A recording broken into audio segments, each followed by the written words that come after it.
This is Carl Eller, and you're watching the One Bar and Lupagus Show. All right, welcome back to the One Bar and Lupagus Show. I am Lupagus, and we are SKOL'ing with the enemy. Today, we are joined by the Guilty as Charged podcast. We got Steve Haglund. Steve, how are you doing?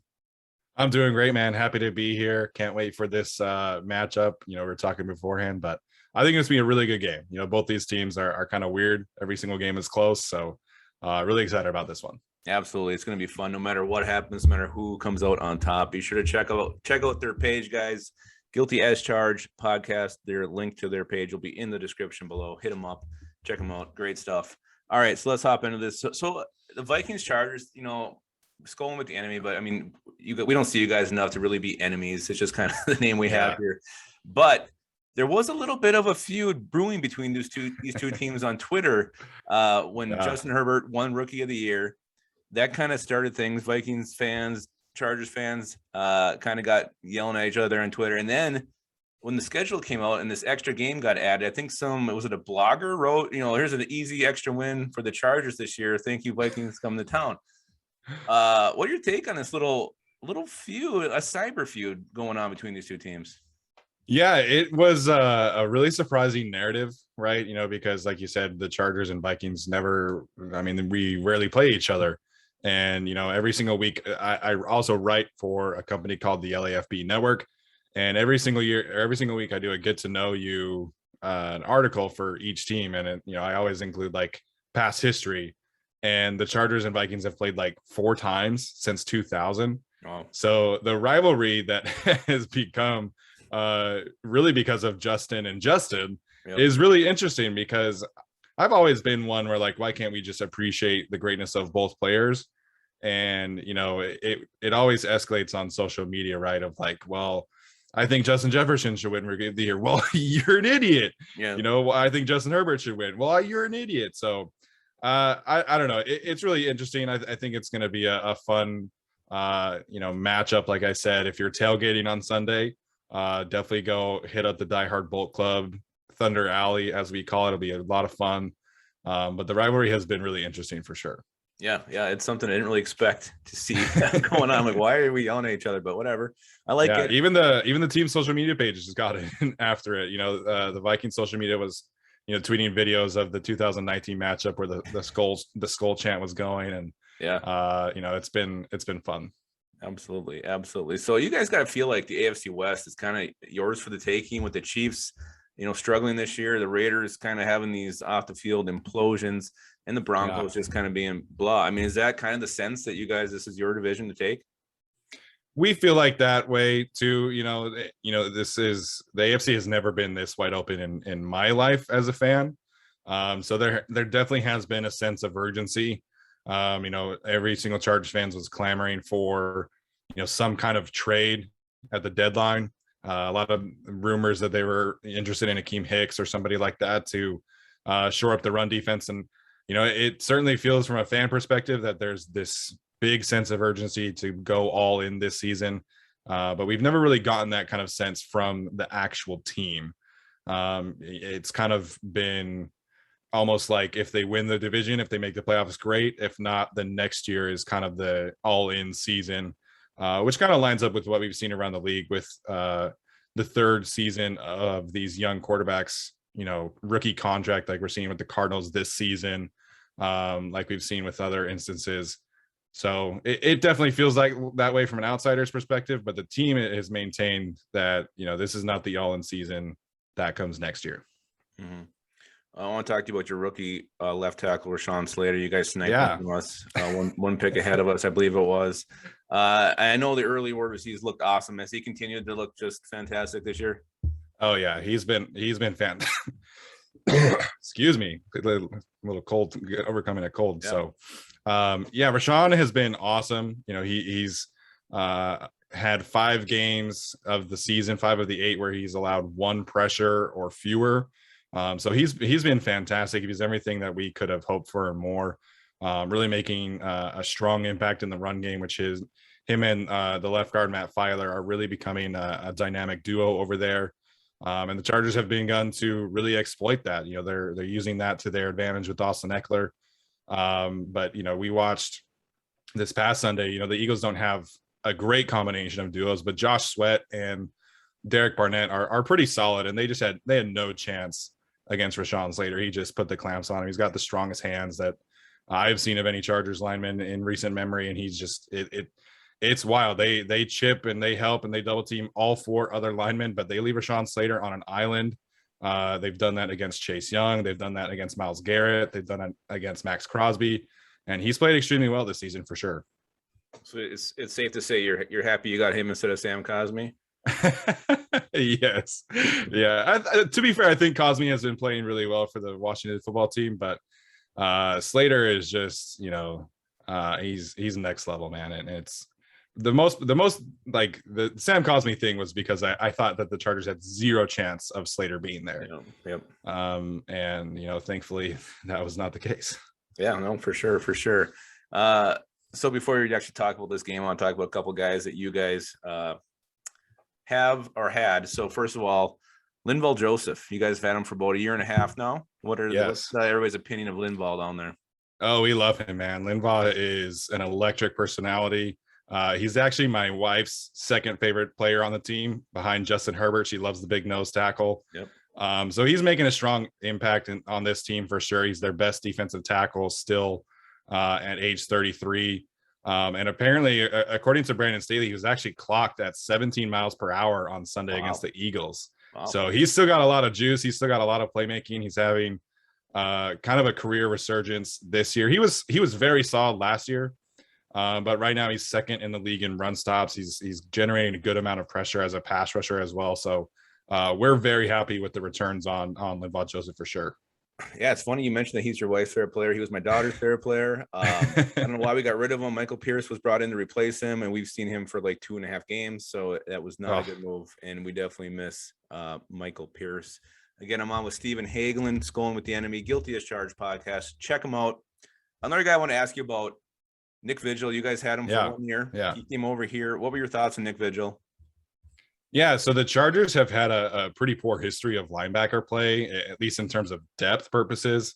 They needed somebody that could come in, and if injuries happen to the starter, that wouldn't completely tank the season. So he was really solid for the team last year. He had a bunch of spot starts as they dealt with some injuries, like I said. Was always had a nose for the football. I think he led the team in fumble recoveries, for example, last season. So he was a very solid veteran presence. I advocated for them to bring him back, especially after seeing the kind of cheap deal that he signed with the Vikings. So a lot of people wanted him back, but I've noticed that he's having a good season for the Vikings, at least according to Pro Football Focus. But he was always a very solid veteran presence.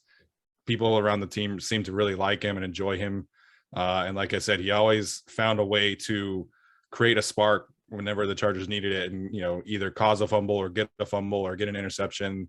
So he was a very solid presence for us for sure. Yeah, that's kind of how he is for us too. He flashed really big the first 2 games. He had, I think, a sack and a half against the Bengals, and he had a touchdown against the Cardinals. And then he's kind of been a little bit quiet lately, but a guy that he doesn't stand out in a bad way either. So it's like either he makes a huge play or just doing his job. So kind of like Nick Vigil too. He was kind of the biggest. I mean, arguably early in the year, he was like our best free agent signing there for a while until Patrick Peterson started warming up. But yeah, Nick Vigil has been a pleasant surprise for the most part for the Vikings. So I was curious. I didn't know how he was over there. So it's kind of the same story, I think, for Nick Vigil. So that's good.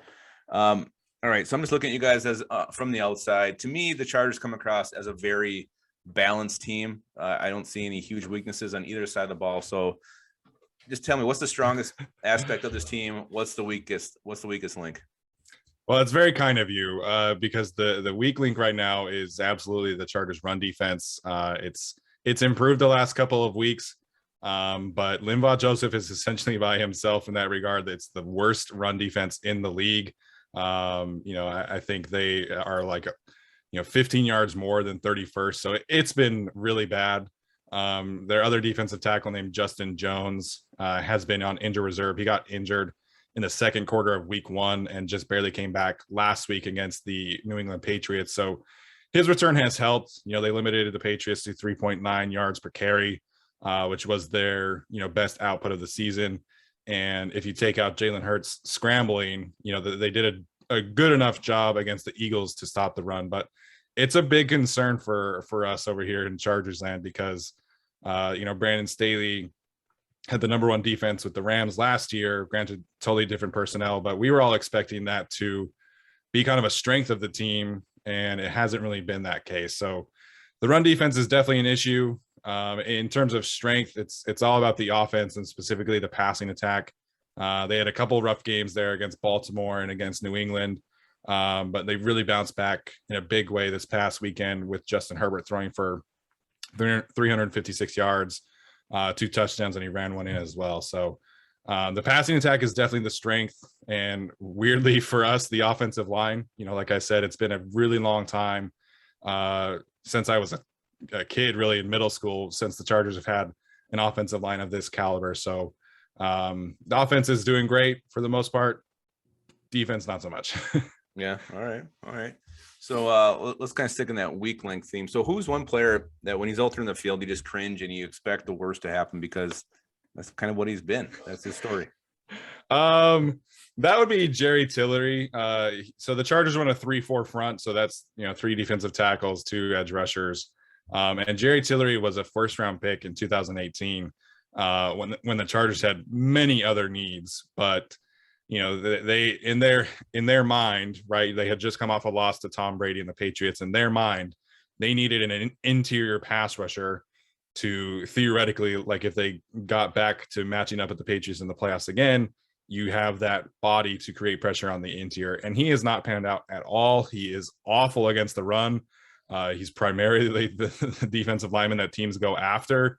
They'll double team him at the point of attack, and he's 8 yards downfield. So that's one. And then Chris Harris is the other one. Unfortunately, people were really excited when the Chargers signed him last offseason from the Broncos, one of the best slot defenders in NFL history, but he just has not really panned out in any aspect. He was hurt last year.